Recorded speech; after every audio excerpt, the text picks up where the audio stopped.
Thompson Productions. No way, Jose.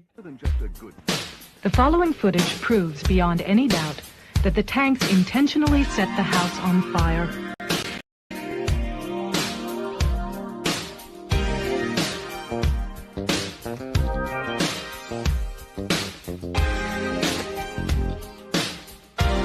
It proves that the Branch Davidians were murdered.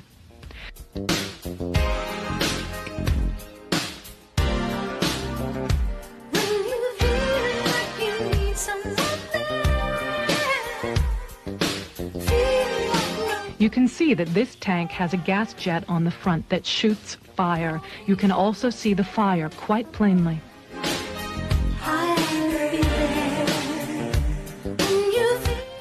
The tank goes into the house twice, and each time as it backs out, the fire at the gas jet is plainly visible.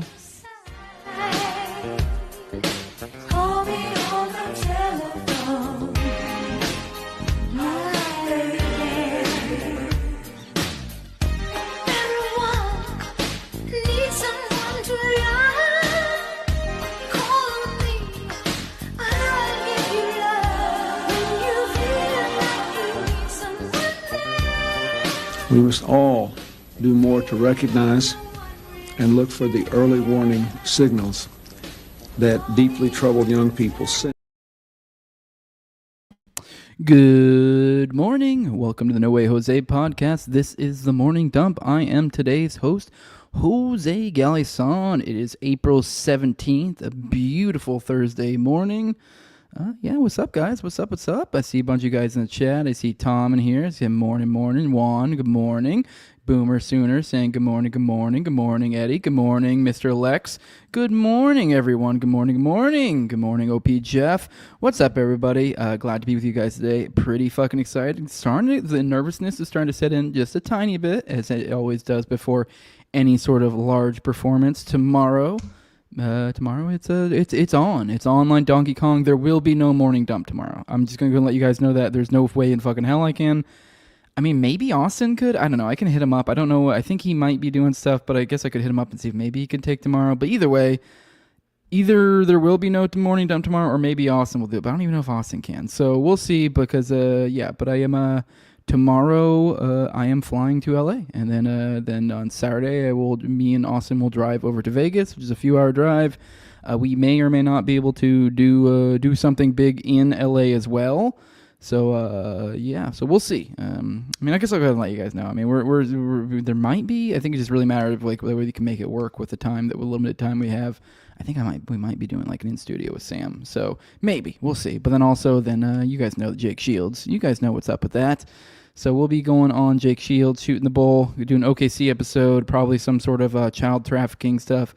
Which that dude is I think we talked about it a little bit yesterday, or maybe I can't remember if this was before or after. Maybe it was last night. Dude was sharing Franklin scandal stuff. So man, it does look like Jake is seems almost like he's studying up or something. I don't know if he's going through our content or what, but he's getting ready. So it's pretty cool. We're gonna be catching Jake at the height of what it looks like of like crazy ass red pilling when it comes to like, I don't know, how do I put this, eye of the chicken hawk type stuff, child trafficking, somewhere between that and like the connection of like, I don't know, I guess the Gladio connection, almost like how all of this kind of comes together. Obviously it's not exactly Gladio, it's more like a node of Gladio, but whatever, it's gonna be a fun time. I'm really looking forward to it. It's gonna be cool to hang out with Austin, be cool to maybe see Sam, definitely see Jake.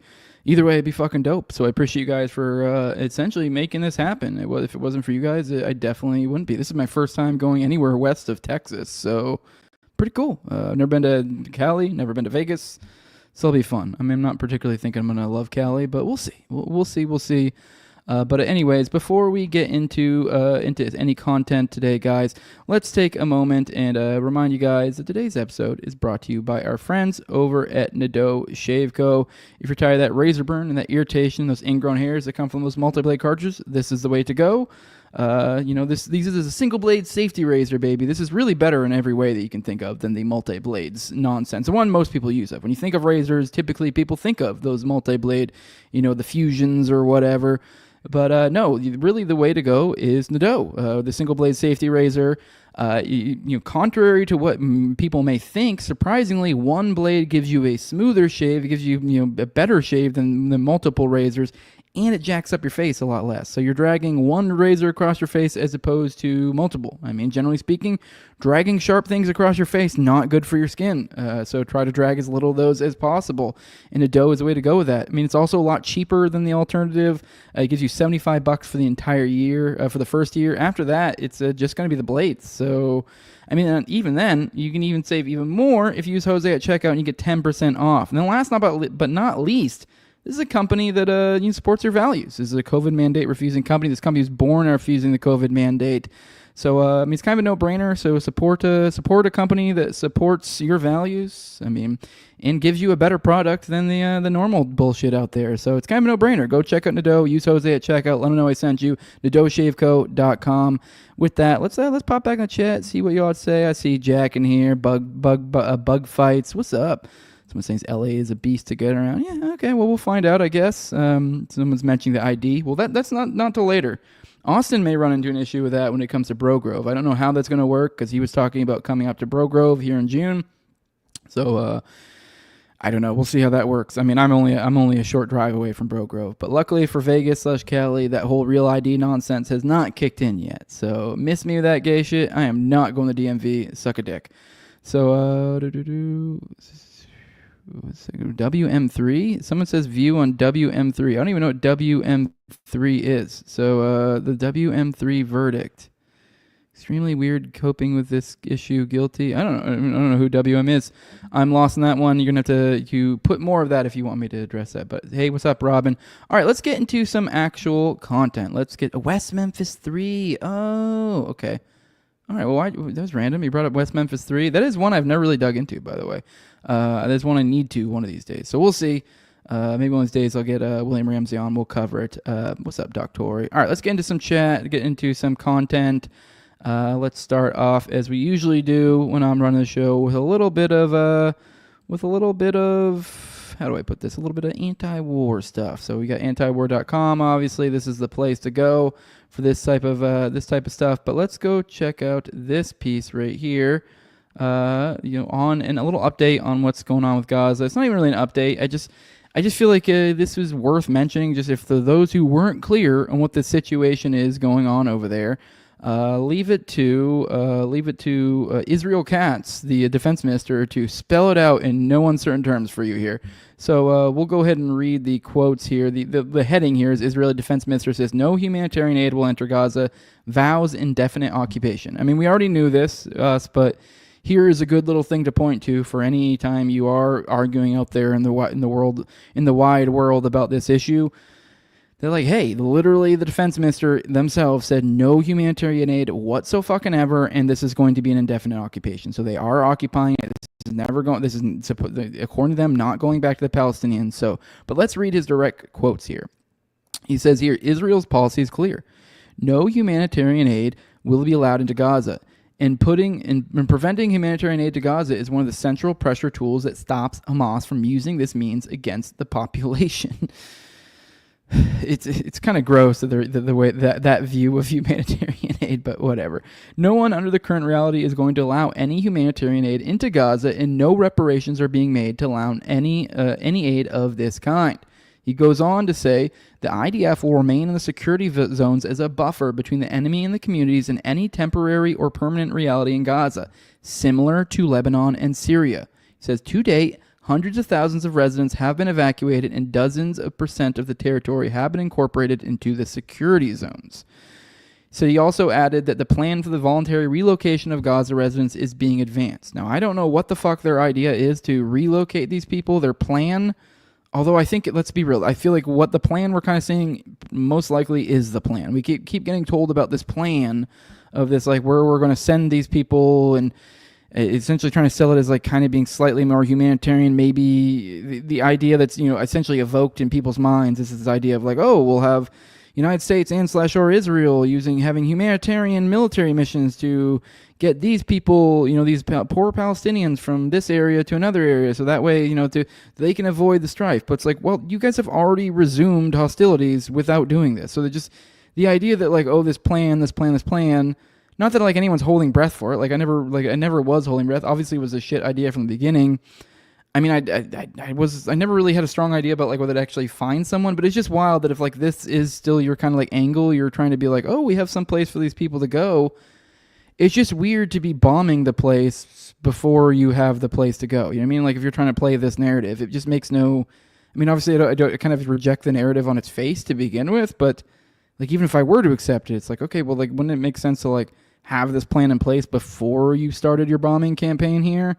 I don't know. That would make sense to me because otherwise, where the fuck are these guys supposed to go? So yeah, I mean, it's not a. I mean, this is all stuff we really kind of knew, but I think it was worthwhile. Just kind of, I don't know, just to reiterate, just to be very crystal clear. It's also worthwhile to mention that apparently it is illegal. I'm not seeing this in this article. I remember Dave DeCamp actually mentioned it on his show this morning. So I'm not sure. Maybe it's not in the article, but he did mention that apparently it is illegal. It's illegal for Americans for the United States to give foreign aid to anyone who blocks humanitarian aid. So, I mean, I'm pretty sure it's also illegal. For something to do with their nukes too? I think nukes that haven't entered into certain treaties as well. I think. So yeah, I think now we're at least two is really very obvious situations where we are doing illegal stuff. Which, I mean, let's be real. We're going to keep doing it anyways. So, I mean, I don't know. I guess it is what it is. I don't know what to say here. But, all right, let's move on. Let's check out the chat, see what you guys have to say. Someone says, still swearing like a teenager. I sure am. I can't help it. I worked, I mean, I will let you guys know. That's something, if you guys ever watched Trailer Park Boys, that one scene where he's like in the court and he's like arguing that like he has to swear because like otherwise how the hell is he going to protect himself or how is he going to defend himself? That's me. That's me right there. I am that. That's how I am. I can't help it. I worked in blue collar jobs my whole life. I can do it like when I'm around like I can button it up. So I'm like kind of like stretching the truth a little bit. I can button it up, but especially if it's like my own show and I'm trying to be relaxed, I just swear. Fuck, shit, fuck. I don't care. It's just words. So yeah, someone says swearing is a sign of intelligence. I don't know. I'm pretty goddamn retarded. But yeah, I just can't. I mean, I can help it, but it's especially if I'm trying to have a free flow of thoughts. I find it easier just to swear. Like why try to hold it back? So now if I'm going somewhere where it's like, say if I was going to the Tom Woods show or something, let's say I got invited to the Tom Woods show, yeah, I wouldn't swear. I mean, when I was on Timcast, I didn't swear. Around my kids, I don't swear. Like. So I'm able to not swear, but I also don't have deep philosophical conversations with my children all the times. And if I did, it would probably be like, it'd probably accidentally slip in a fuck here and there. Like, crap, I shouldn't have said that. So, but anyways, so that was a little of a side. Boomer saying this morning dump will make my train ride better. Headed to Detroit to watch Detroit versus KC Friday and Saturday. Hell yeah. Nicola, what's up? Good morning, John Doe. All right. Someone says I was raised by a sailor. Yeah, that's why I'm not able to not swear. Yeah. As I was saying, I've been worked landscaping for a little while when I was in high school. I worked construction in high school as well. Construction a little bit as an adult, and then I joined the military. Obviously, as a young adult, was a mechanic. So I've been nothing but like working with my hands my entire life. I swear There's no reason not to swear. I wasn't ever in situations working-wise where you shouldn't swear. I've always been around a bunch of dudes and having fun. That's been the life. But all right, let's move on to the next story. This next one right here, pretty wild, pretty interesting. I don't really know what we can make of this entirely, but I think there maybe are positive thoughts to be derived from this. But yeah, Trump apparently declined to back Israeli attack on Iran in favor of diplomacy. So, all right, I guess let's actually read this one in its entirety, just because this is pretty damn important. So let's go ahead and read this. It's from Dave DeCamp, by the way, obviously on antiwar.com. It says, President Trump declined an Israeli plan to attack Iran with U.S. support as soon as next month in favor of attempting diplomacy with Tehran over its civilian nuclear program, the New York Times reported on Wednesday. The report said Israel developed plans to attack Iran's nuclear facilities that would have required significant U.S. support. The initial Israeli plan would have involved a bombing campaign with Israeli commando raids on Iranian nuclear sites in hopes that American aircraft would be involved. Okay, so a bombing campaign with American aircraft was what was being proposed. with I guess also some sort of raids in association with it. It says the commando plan would have taken months to prepare, and Israeli Prime Minister Benjamin Netanyahu was looking to attack Iran this May. So the plan shifted to a prolonged bombing campaign that would last over a week. The idea would be to destroy Iran's air defenses and then start targeting nuclear facilities. Whew, man. Officials told the Times that Trump made the decision to hold off on the attack after months of an internal debate within the administration. The rough consensus, at least for now, is that the U.S. should hold off on the military option to pursue negotiations. The report said that President J.D. Vance told the president that he had a unique opportunity to reach a deal with Iran, but he said that if the negotiations failed, Trump could then support the Israeli attack. Ugh. It actually was also reported on the divide between the administration, with some officials supporting the negotiations and others being more skeptical and leaning towards bombing Iran, even though U.S. intelligence agencies have recently reaffirmed that there's no evidence Iran is building a nuclear weapon. The Axios report said that Vance was the unofficial leader of the officials pushing for diplomacy with Iran and supporting the idea of the U.S. making compromises. Other officials in favor of this approach include Steve Witkoff, Trump's envoy who is leading the negotiations with Iran, and Secretary of Defense Pete Hegseth.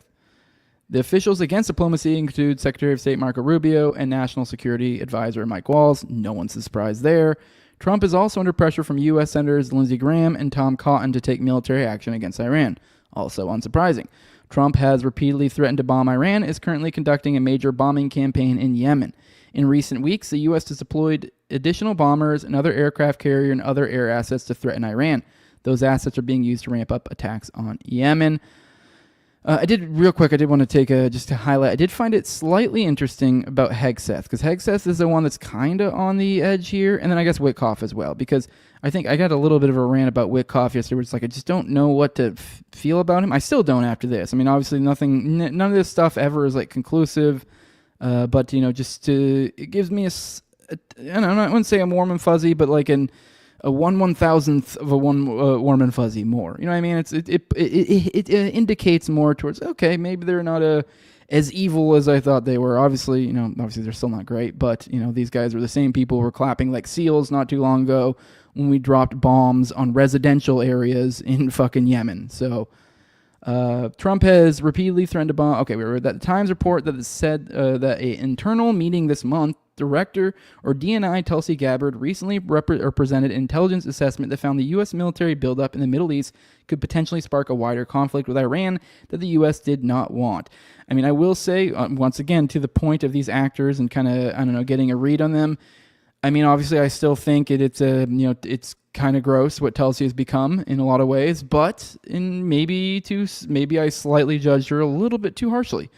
I mean, assuming, obviously we had recently, she was the DNI who came out and said that, no, it doesn't look like they're working towards any nuclear capabilities or they're anywhere close to it or have any at this point in time, which, although that's not really surprising because that's kind of regularly the DNI / intelligence community comes back with these sort of assessments that, no, they don't have nukes. They're nowhere near having nukes. They don't want to have nukes. They just have some civilian nuclear, capabilities. I mean, I don't know enough about the ins and outs. I think that I've heard that the most they've gone up is like 60% enrichment. I think 90 is weapons grade or something. I don't really know enough I'd be completely talking out my ass to go into nuke stuff. But at the end of the day, it's like the intel agencies keep saying that. I mean, as I obviously regularly caution, don't let that be your only well, if the DNI came out next week and said, yeah, they have nukes, it's not like I'd be like, oh, okay. I'm not. This isn't me saying, they say that, therefore it's true. It's more they're saying it, and if anything, they're the ones who would likely have the reason to say otherwise. So that's the point. The point isn't that because the DNI is some form of authority when it comes to this that I trust them. It's more that like, hey, they're saying this. Your own intelligence community is telling you they don't have nukes. So let's not fucking do this. So anyways, point being, it's good to see this stuff a little bit from Tulsi. So maybe there's some positives here. So it remains unclear how the negotiations between the U.S. and Iran will play out. Both sides spoke positively of the talks that occurred this past weekend, but the Trump administration has sent mixed signals since then and continues to increase sanctions on Iran. Hawks in the U.S. Actually, we're about to get to that, and are pushing for a deal that would involve the full dismantlement of Iran's civilian nuclear program, which is a non-starter for Tehran. Witkoff recently suggested the U.S. would be happy with a deal to limit Iranian enrichment to 3.67, but he appeared to walk that back the following day, saying any agreement must eliminate nuclear enrichment altogether. Although, as I said yesterday, I still kind of think that that's one of those things you can interpret multiple ways. I mean, maybe he was improper in his wording, but I read that as actually kind of being, it just seems softer to the stuff that was being said before. And maybe he said in the deal that maybe we cool with 3.67, but using eliminate nuclear enrichment, it just sounds, I don't know. I could see why you would want to use that better, because it's also in a way where the Hawks can take that one way. If you want to read it in a better way, it does seem, in my opinion, it seems slightly better language than I've heard him use in the past. Because eliminate nuclear enrichment, what does that mean? Does that literally mean all enrichment? I feel like you can probably interpret that a couple ways. Eliminate enrichment as in enriching more so than they currently have enriched, or are you meaning you're not allowed to enrich uranium or nuclear material whatsoever? I don't fucking know. Either way, this is overall, I guess, a good story. It's kind of it does have a lot of explanatory power. I'll give it that too, because it's we have heard all these threats from Trump, and it's maybe they're, obviously he's his own man, and to some extent it's well, don't be a bitch and be no, I don't want this. The idea that well, Israel, so if they don't go for diplomacy, then we got it's ridiculous. It's almost you're falling into Israel's framing, but then while being oh, but what if we do diplomacy? It's okay, yeah, I do think they should do diplomacy, yes, but it's also if diplomacy falls through, that doesn't mean we have to enter into any sort of hot war whatsoever. There's many other ways to go about this. So, I don't know. But like I said, it is interesting because it's obviously he's been threatening a bunch, and so it's oh, okay. So it's there was a plan going on behind the scenes that he knew of, where literally, it sounds to me damn near almost us going into Iraq is what they're implying this would be. So they said on nuclear sites, but I don't know. I fucking doubt, hit X for doubt kind of deal. The idea that, this would just be on nuclear sites. Yeah, sure. Okay. We'll see if that actually is how that works out, if this ends up, happening. So I don't know. We'll see. More on this though. We have Sagar Enjeti. I never know how to say his name. He is, Dave DeCamp here is, quote tweeting him saying that he's not out of the woods in relation to what Sagar is saying here. Sagar is saying the stakes right now are as high as they get. The Israelis begged Trump to greenlight an Iran attack. JD, Tulsi, and Pete spoke against it. But mere weeks later, top American first appointees are being purged of the Pentagon, and the Iran war lobby is in overdrive to kill a deal. And he's sharing this, I guess, another piece, an excerpt from it. The title being Trump waved off Israeli strike after divisions emerged in his administration. And the subheading being Israel developed plans for attacking Iranian nuclear facilities that would have required U.S. assistance. But some administration officials had doubts.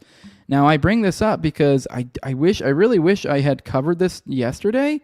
But I just didn't really, we had plenty of other stories and I don't know. I guess I didn't have the foresight of... I didn't have the benefit of being able to tell the future and know what these stories were going to be today. But yesterday there was a story in Anti-War. I wish I could remember his name, but there was a top Pentagon official. There was some leak story, and then it's it looks like they're trying to implicate that a certain individual, a fairly well-known, high-up individual in the Pentagon, that this guy, he's probably the source of the leak. And, obviously trying to be the idea of but we got a shit can him type deal. Well, this guy just so happens also to be probably one of the most solid dudes in the Pentagon. Obviously, if you're in the Pentagon, let's be real, to some extent, you're a little bit of a hawk. But kind of the same idea that, I don't know, somebody like a Martyr made. I don't know I don't know enough about his ins and outs and what things he's advocated before, but he said many times that this guy, that he's my politics are right to Attila the Hun, and, he worked for the military for a long-ass time. Maybe I'm misunderstanding his beliefs, but I'm pretty sure he's not anti-war. So kind of that same idea. So there are people, obviously we're mostly anti-war here, so we might, end up judging these people a little bit, but there are people who are not anti-war like us that aren't completely fucking, destroyed in the brain. I don't know, complete evil fucking ghouls, So yes, we have. So there are people in these areas that I don't know, don't want to go to war with Iran, don't want to kill everyone in all of the people over the Middle East, or whatever, or get into every fucking war. And this is one of them. This guy right here that I'm referencing to. If I recall, I'll try to bring it back up on maybe a Tuesday or something, since that'll be the next time I'm back here. But I can't remember the guy's name. But yeah, that is a thing. There have been, and there's other examples too. But there have been. It does seem like almost targeted purges of people in the top levels. Anyone who would be American first. So it looks like we're hollowing out the American first contingency here. So, I guess maybe while I'm not a fan of Tulsi, Pete, JD generally, it's like, I don't know. This is the best we get here. I don't fucking know. Either way, I'm still going to bitch and moan about them when they do dumb shit. I still think it's honestly pretty gay that we're like, oh, look, we're being thrown this narrative that JD's this little hero, but yet he's still the hero of these stories here, that JD that we keep getting thrown, is still kind of a bitch. Let's be real. In both examples, it's like, okay, well, we should have diplomacy. And you're like, that's cool. And you're like, and if we don't, we should fucking kill him. Whoa, dude. And that's the guy that we're being he's the reasonable one. He's he's the hero here that's keeping us from going to war. And you're like, kinda. All right. All right, that's enough for that one. Let's move on to the chats. All right. Someone said, there we go.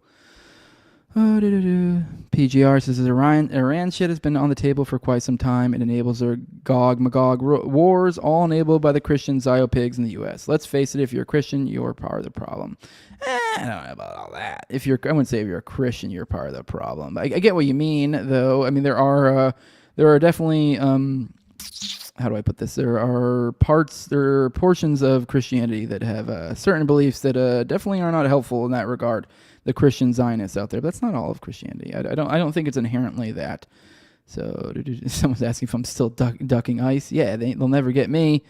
Unpopular opinion: Iran should have whatever weapons they want. Yeah, unironically, probably Iran getting a nuke would probably be literally one of the best fucking would probably be the best situation here. As fucked up as that is. And I'm someone who's not a fan of nuclear proliferation. I would prefer that we get rid of nukes. But given this situation, really honestly the best case scenario is a nuke falls in Iran's lap and they go, guess what, bitches, we got a nuke. Suck my dick.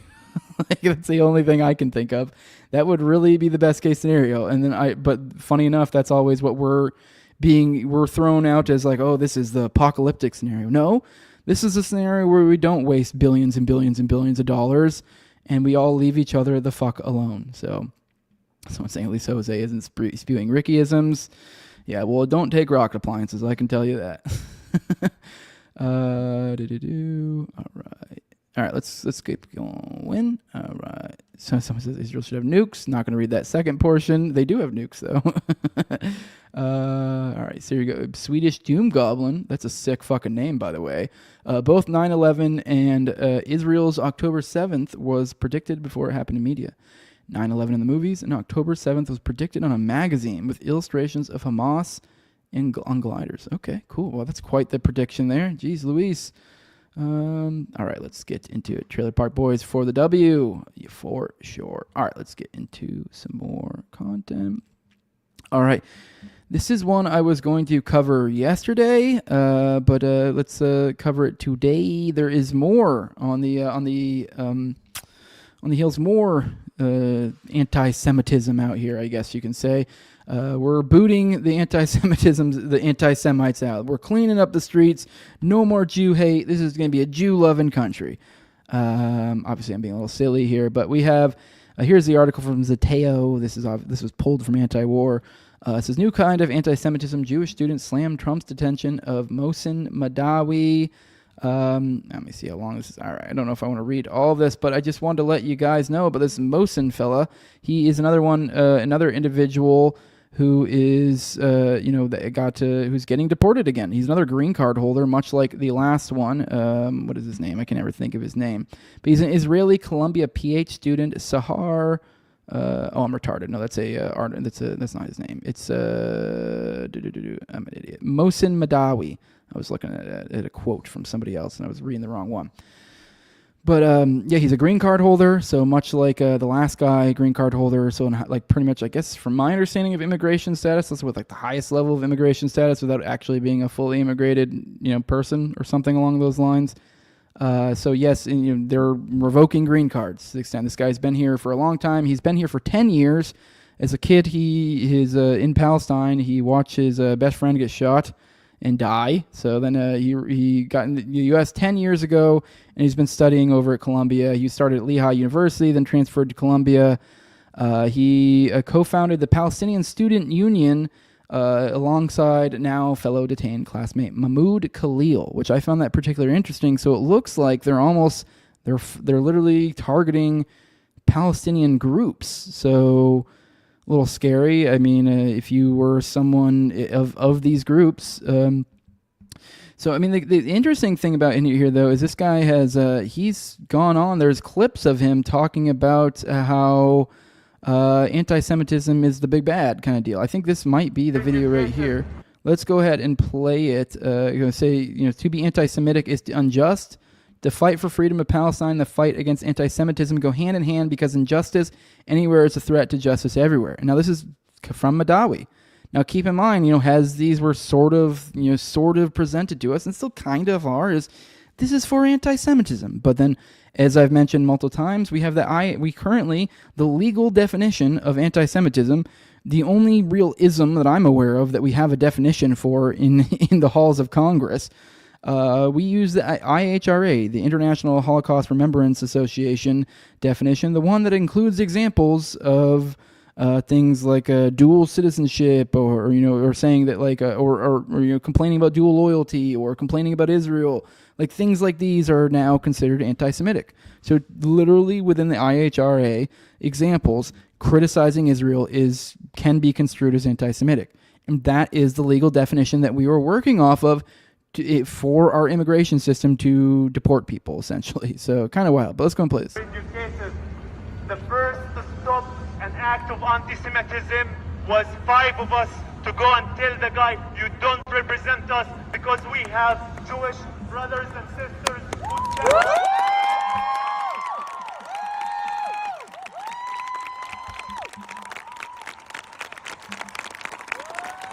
Which it sounds like to me, the context here is literally, it sounds like he was calling out some sort of counter-protester here.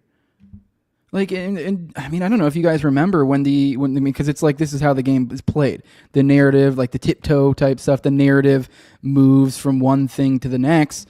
But when this all started, it was like, look at these crazy protests and all these college students, and look at all the anti-Semitism and all these out of context clips, and sometimes in context of like people being, I guess you could say, anti-Semitic or saying stuff. Obviously, a lot of this stuff came down to like, essentially, people being faggots about this and being like, "River to the Sea is clearly a call for genocide," and you're like, I mean, yeah, I guess sure you can interpret it that way, but like obviously like, I don't know, just like people can't understand the concept of how like words can be subjective, and I mean, you do have to kind of, words aren't perfect, and so if someone says it, you have to try to interpret it with a good faith expression. Otherwise, any dude out there is always has had the experience where they're arguing with their wife or girlfriend or whatever, and like they're taking everything you say out of context or in the wrong way, like the worst way possible. And like, can you imagine if that's how you interacted in the world? You would be offended all the time. You'd find something to be upset about by everything anybody says. Because it's like, you could interpret like, well, I think they might have meant this by that. And you're like, if anything, you're better to go the other way. This is a whole concept of good faith. Anyways, what I'm driving at, though, is that people were like, essentially, the one of the things was like, well, they should like, prevent the anti-Semitism. They should do this. They should blah, blah, blah, blah. It's like, okay, well, here is literally one of the guys who, in these protests, it sounds like he's literally, making the example out of someone who's trying to do some sort of anti-Semitic something or other in these protests. So this is exactly what the boomer cons were claiming they fucking wanted with all the complaints about the anti-Semitism. No, here's a guy saying, hey, we're not about that. We just don't want children to die. So, but let's keep playing this.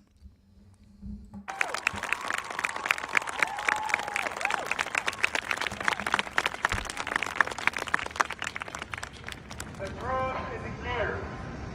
No media can cover it anymore.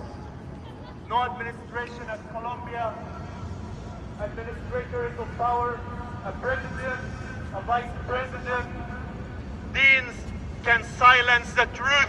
The truth is clear. And when you let go of fear, the truth will appear. So simple, so clear.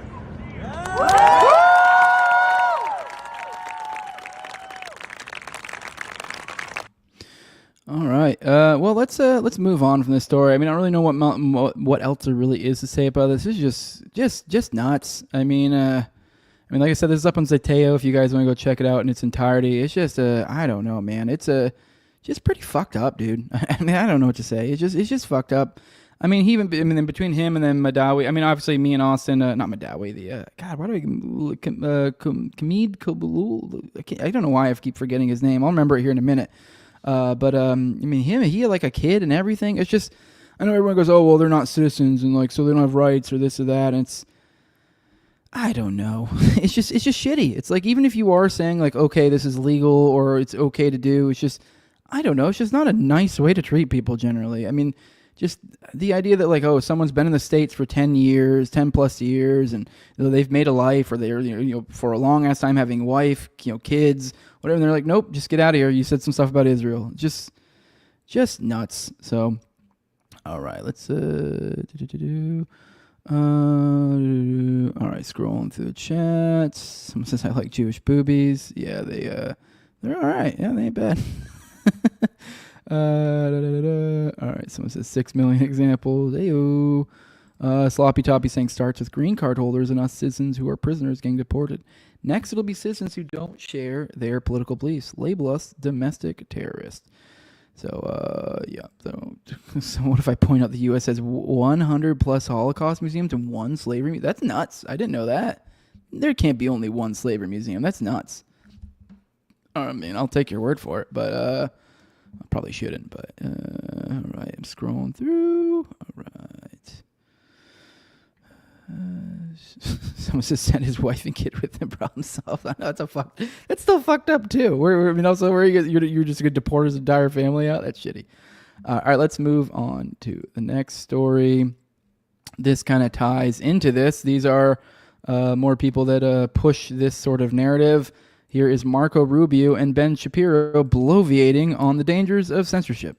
So let's talk about this major move that you just made at the State Department, getting rid of a big chunk of the censorship bureaucracy that had been created and pushed a while back, but then exacerbated over the course of the last few years, hidden. What's the story with what you are doing over at the State Department to get rid of the body formerly known as the Global Engagement Center? Yeah, I think you have to understand the history behind it. It's real brief. They started it by saying, Al-Qaeda, ISIS, all these terrible groups are radicalizing people online. We should do something about it. And, back when they came up with that 12 years ago, whatever it was, people are like, whatever makes sense. And then it metastasized. And it's like, oh, there's foreign interference in our elections. We need to start going after that. Well, then by 2020, it became a movement to go after voices inside of American politics and begin to label people. And they put a guy in charge who basically was going around saying Trump speaks just like these foreign terrorists. His supporters speak just like these foreign terrorists. So now you have an individual running a State Department entity that was labeling American speech by Americans as foreign interference. And then really the kicker was not only were they doing all that formally from the State Department, but they were taking State Department money and they were giving it to these third-party groups who were supposed to be like independent, verified arbiters of what's true and what isn't, what's good and what's bad. And these groups were deliberately targeting. I believe you were one of the ones they targeted. I think the Federalists began putting labels on people.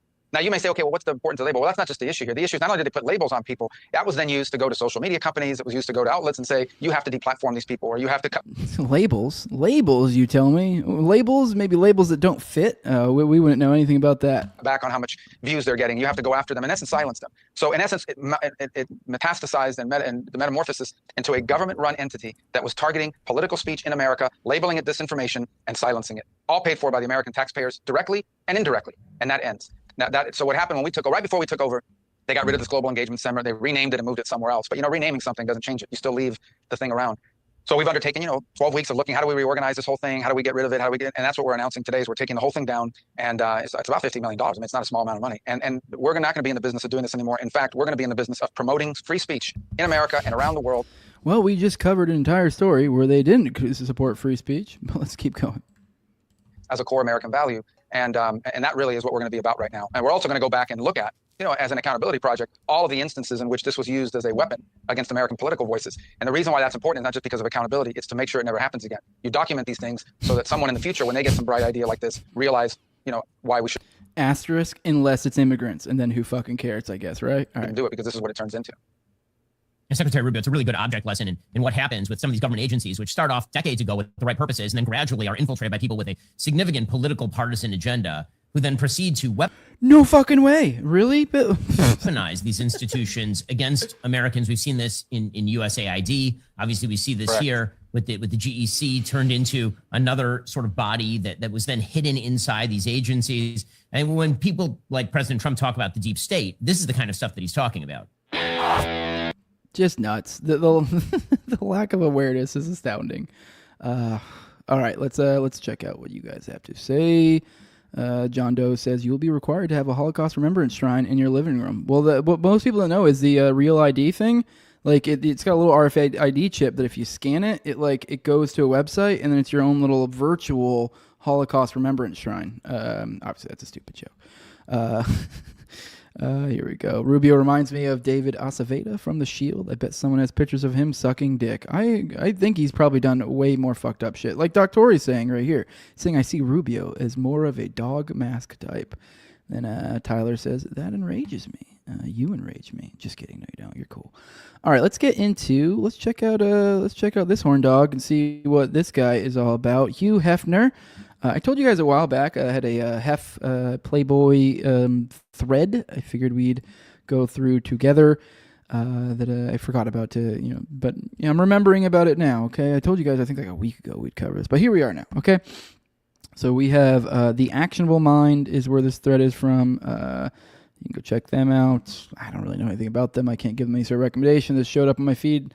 Thought it might be interesting. So throughout the decades, the Playboy Mansion was seen as the ultimate destination for sexualized socializing. Hugh Hefner built and ran the mansion on his unique terms. He died in 2017, closing the doors of his legendary palace. But the secrets and stories about the Playboy Mansion live on. Let's uncover them. And here's a picture of him with two of his hoes. And I know what this is. All right, well, this is just, I guess, somebody's intro video to this thread. Let me check.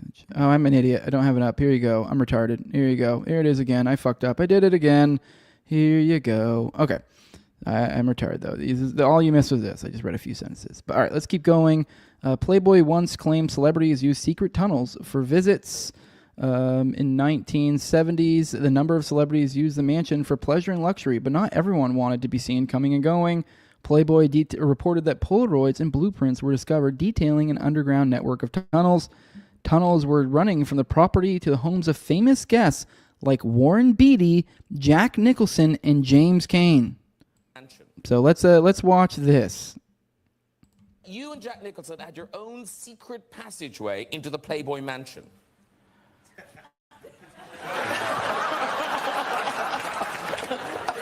No. Is that true? Well, I think the story was printed that there was a tunnel. Playboy.com staff members released some blueprints that they found a few years ago that show underneath the Playboy. Do you catch that? I believe the story was. So not confirming, but I believe the story was. Mansion is a series of tunnels that were constructed to link Hugh Hefner's world-famous domicile to the homes of Jack Nicholson, James Caan, Kirk Douglas, and Warren Beatty. The blueprints, which show that the construction project was built in the 70s and 80s, were discovered in the Playboy archives by staff writers looking for a Yeah, look at that. For those, I mean, obviously the audio people, you're missing out here, but we're looking at the blueprints right now. Like, look at this.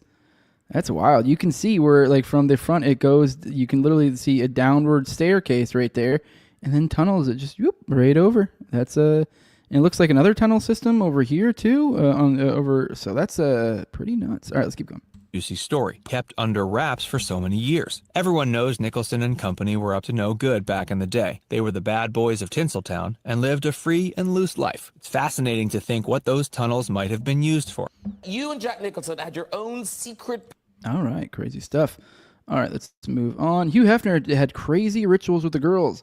Holly Masson revealed that a sex orgy was expected every night after the bunnies went out. All the girls were expected to initiate sexual intercourse and get naked. I mean, I will say on that regard, like the idea of, and the orgy thing's kind of nuts. The idea that you would have an orgy every single night, but like, let's be real, like Hugh Hefner had a bunch of chicks. Like, what do you think he was doing with those chicks? Like, we're not retarded. He called them his girlfriends. He's banging them. Like, let's be real. He's obviously banging. So like, let's see how weird this gets. I mean, that's weird to begin with. That a dude. I mean, it's like kind of this like childlike as a dude, like a childlike fantasy. You're like, oh, it'd be super cool when I get older. And I said a bunch of women that all they do is serve my every whim. And you're like, I don't know. I guess to kind of like on the note of how I was making fun of Peter Thiel the other day, it's kind of like I don't know. This kind of reeks of immaturity. As an adult now, I see that. But I mean, I don't know. In some sense, you're like, okay, kind of cool. But point being, the idea he's banging them, not that crazy. The idea that you're expected to have sex with him and to get naked and all that, it's like not that crazy. Like, let's be real. You're living for free here. Like, obviously, like, yeah, consent is important. So, like, if they don't want to, they don't have to. But, like, to some extent, let's be real. You're essentially a prostitute with more steps. That's what you are. So, like, that's what the deal is here. Like, you weren't hired here for your great personality. So, but it goes on. Hugh Hefner would get high, watch porn, and masturbate while the girlfriends would lay around him in identical clothing.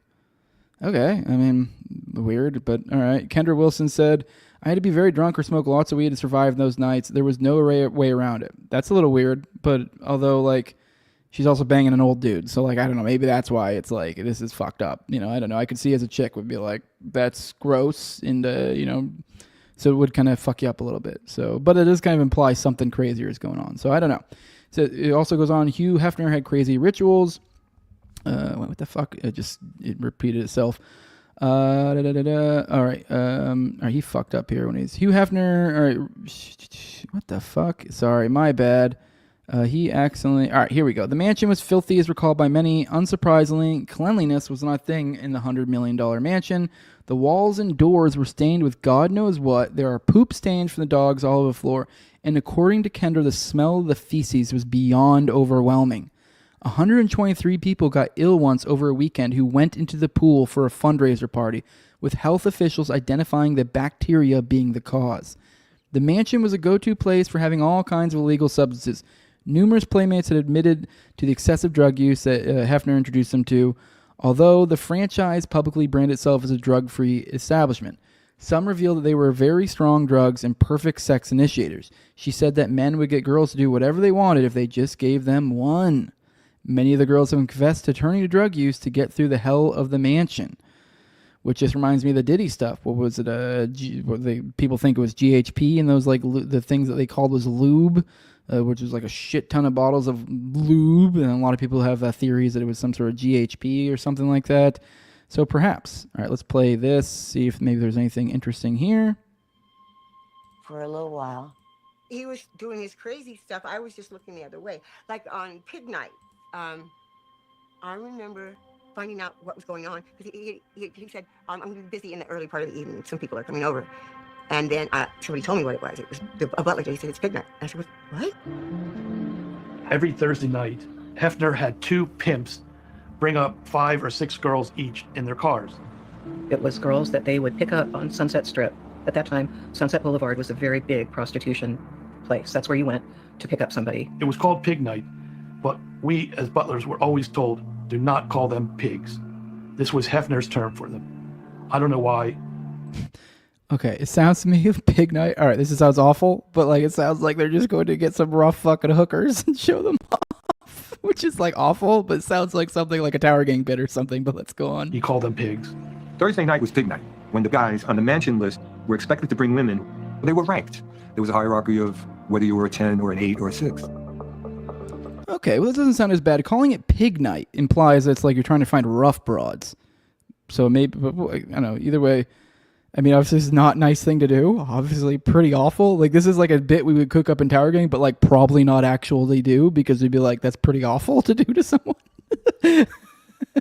But, yes. But, yeah, I guess it sounds a little bit better, where it sounds like they're trying to find the prettiest ones. I don't know. So it sounds like they're finding streetwalkers and trying to find the prettiest streetwalkers. Which, I mean, maybe that's some sort of a pathway to getting involved in this industry. I don't know. I'm just saying, maybe this is a tryout. Let's go on. They would come up and go into the big dining room, and Hefner's friends and comrades and different stars, movie stars, television stars, would sit around the table with them. And as the butlers, we would serve them dinner. They were told, order anything you want. Hefner would sit at the head of the table. He would never eat dinner with them. He would smoke a pipe and observe the girls. When I found out about it, I went down to bedroom 4 where I could look out where they were all laughing and getting drinks and making these girls feel special. One at a time, the girls were escorted into the front bathroom where the doctor would inspect them for anything that would be detrimental to any of his friends. The girls that has muster would have sex with the different friends of Hefner. Secrets of Playboy. Huh. All right. That's interesting. Don't really know what to make of that. I mean, it's not astounding, really, but all right, let's keep going. The mansion was filthy, as recalled by many. This dude fucked up. All right, this is on the bacteria thing. I guess he accidentally included in a previous thread, but let's go ahead and play this. There's a little video about how gross the fucking mansion is. California health officials are investigating a mystery illness that may have sickened guests at the Playboy Mansion. About 100 people apparently developed respiratory infections after a February 3rd fundraiser at the Playboy Mansion in Los Angeles. One possible source of the illness. Some blame fog machines being used at the event. Several were diagnosed with a mild form of Legionnaires. All right, the mansion was okay, what the fuck? This dude. All right, this is on the drugs point we mentioned earlier. Oh, god damn it. Here we go. Fuck, god damn it. Stupid Twitter. Sorry. My bad. All right, here we go. Damn it, what is going on with this? Sorry, my bad. Health officials are investigating a mystery illness. All right, well, this dude fucked up. All right, unusual allowances were given to playmates at the mansion. Dude, what is up with this? All right, sorry. It keeps like jumping me all over the place. Unusual allowances were given to playmates at the mansion. The girls would get their $1,000 allowance handed to them by Hefner every Friday, but not that easily. Hefner would decide if each playmate deserved their allowance. He would bring up everything he wasn't pleased with and hold back pay until better participation. None of the girls were allowed to save their $1,000 allowances. They had to spend it within the week or Hefner would take it back. All right. Well, that's one way to go about it. Let's play this. Every week we had to go and ask his world, and we had to follow. Every week we had to go and ask Hef for our allowance. You would have to go to Hef's bedroom, Friday morning. We usually like to go at least in twos. Zoe and I would usually go together. Sit on his bed and say, "Hi, honey, I'm here for my allowance," which was $1,000 a week. The wardrobe allowance was $2,000 for any events or any parties that were being held at the mansion. And what about the people who say it's prostitution?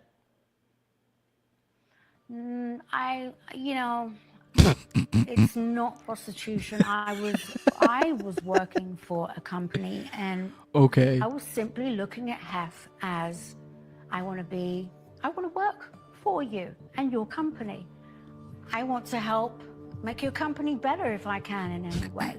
It was a two-way street. Yeah. We had to follow the rules, and he had to perform certain obligations to us. We got the allowance, he paid for certain things for us, covered insurance, bought us cars. He needed us to be at his side and look pretty. Yeah. Right? So, and we trade. So it was a true. It was understood. I mean, Dude, there's more than going on looking pretty.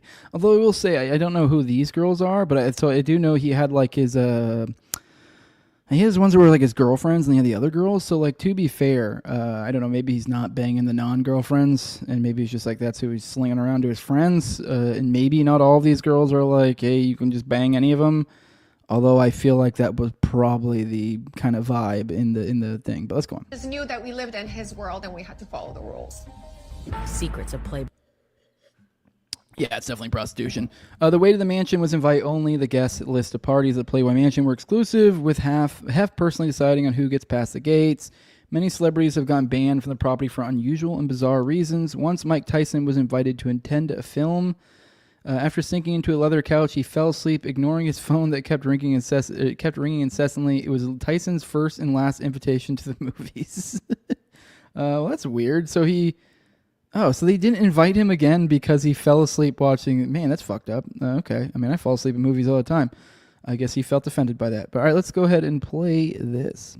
Playboy Mansion has remained a famous... Oh, that's too long. I don't care enough. Honestly, this point's kind of like, all right. I mean, like, yeah, it is weird. I mean, if you gave me more reasons that were fishy, but there's nothing odd about that too much, I guess, because it's like, yeah, it's your place. You're going to invite who you want. The last one is it's haunted. Okay. So according to Nylon, former housemate explains sometimes TV channels, the volume would randomly change.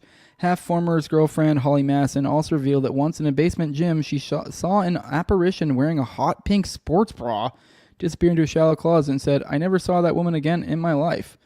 Well, that's kind of weird. Let's watch this. A former Playboy playmate, ex-girlfriend of Hugh Hefner, and now a self-proclaimed ghost hunter alleges the Playboy mansion is haunted. In an interview with Channel 7's The Morning Show in Australia, Bridget Marcourt said one time while she was at the mansion, she saw an apparition of a woman standing in the doorway. Marcourt didn't get a good look at the figure and said her friend and sister who were with her were frightened by the sight. Marcourt went on to say she only felt a positive vibe from the alleged spirit, commenting the spirit may have been a former employee of Hefner. The famed Playboy mansion was built in 1927 and where Hefner lived for 43 years until his death in 2017. The mansion features 29 rooms, a grand hall, and a wine cellar. Entertainment Tonight reports the mansion being haunted has been the subject of many rumors over the years.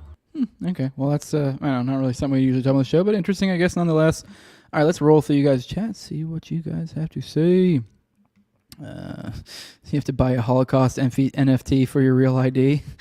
Someone said, I always work for a job where I could swear with a cigarette in my mouth under the influence of several different narcotics and be as misogynistic as I want to be. Yeah, I mean, I would say I worked for the military for a while, but yeah, I get it. I get what you mean. I had a dip in my lip. I wasn't able to be on narcotics because I got drug tested, but I get what you mean. Yeah. I used to, and then back when I did construction, I would get fucking tanked and just go fuck shit up, especially in days I had to do demo stuff. That was always fun. Just get ripped and just go fuck up shit. All right, let's scroll through the chats. Does it fit 6 million SIGs? All right. Just a massive Laurel Canyon connection. Yep, exactly. I wasn't going to go down that. That was kind of obvious for anyone who follows this chat. Obviously, the Nicholson, the Beatty connection, particularly. I think Can was connected in with that. So I think all of those four guys were kind of Laurel Canyon fellers. So it is, that's something. What's up, Helper Crow? See you in here. Scrolling. I believe Real John Doe says, I believe the Playboy Mansion was in Bart Honeypot for sure, 100%. Surrounded by bunnies gooning on gay porn. Yeah, that was on his jerking while the chicks around him. I mean, I don't know. I can also understand. I mean, obviously that's silly, but I can also understand the fantasy of having all those women around you and I don't know, cranking it like that. I don't know. Obviously, you don't want to get involved. I get it. You gotta try every little bit, whatever. Sloppy Toppy says, "Get naked or get out, bitch." Hefner. Yeah, I mean, to be fair though, it's they're saying, "Oh, this isn't prostitution," but I don't know, okay, the deal. Yeah, get the fuck out if you're not about it. So, scrolling through, another blueprint suggests that several flights of stairs would have taken VIP visitors down underneath the mansion to concrete pedestrian passages running both north and south, the homes of Hollywood. Oh, I think maybe you were talking before I mentioned it, but yes, obviously that is exactly. I thought you were going to say something else than I already said. Someone's saying BBW night for the pig night, right? Pig night. Geez, let's be honest. There's no pretty way of painting that, right? Well, I don't know if they're just calling pigs because they're streetwalkers, but I just assumed pig. You mean you're ugly, unattractive. But maybe it's just streetwalkers. It sounds almost like they're trying to find the prettiest streetwalkers because he is still passing them off to his friends. So I guess this would make sense, a way to refresh keep your stock of horrors constantly cycling is bring in new blood every now and then. And I feel like it would make sense to do it this way. You bring in a handful of hot horrors from the street, see which ones are doable.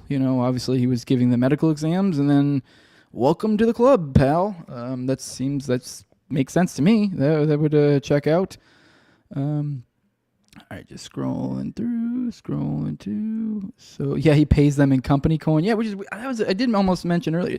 1,000. I mean, I don't know when this was, but $1,000 a month. I mean, I guess they get free housing, but that's what? That's essentially $50K a month. That's $52K a month. So because it's 52 weeks in a year. So it's the fact he's paying them $1,000 allowance. I mean, yeah, like I said, they do get free housing, and I guess they're probably getting free food. So, I mean, I don't know. What's that usually probably half your pay? I guess you're still getting 6 figures, but it's just not that great, I guess. Rise Liberty says, get a literal Playboy into a mansion with a bunch of women, drugs, and famous people, and what the fuck do you think is going on? Yeah. Let's scroll in. Pounding fat street hookers dragging north of dog poop between your toes. That's hot. Yeah, it's so gross. Yeah. Bobo says having a daughter and hearing how I treat these girls makes me so angry. Yeah, I guess. But like also, I mean, like, I don't know. It is, I mean, they did it too. I mean, they're adults. I mean, it's prostitution. Like, that's what it, I mean, I don't know. I mean, yeah, I guess I get angry, but it's, I mean, it does, I guess I get it. Now that I'm thinking about it, it's like these girls clearly were manipulated to some degree, but like, I don't know. I mean, it seems pretty, looking at it now, it's like, I mean, I'm missing the point where it's like they got conned into this.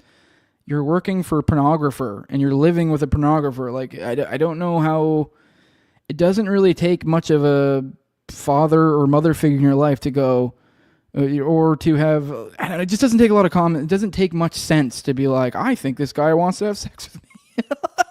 like I get it. A lot of women are dumb and like don't get it, and like they think people are just trying to be friends with them and stuff. But if you're going to go work for a literal pornographer and go live in his house with him and wear a whorish outfit all the time, I think he might try to fuck you.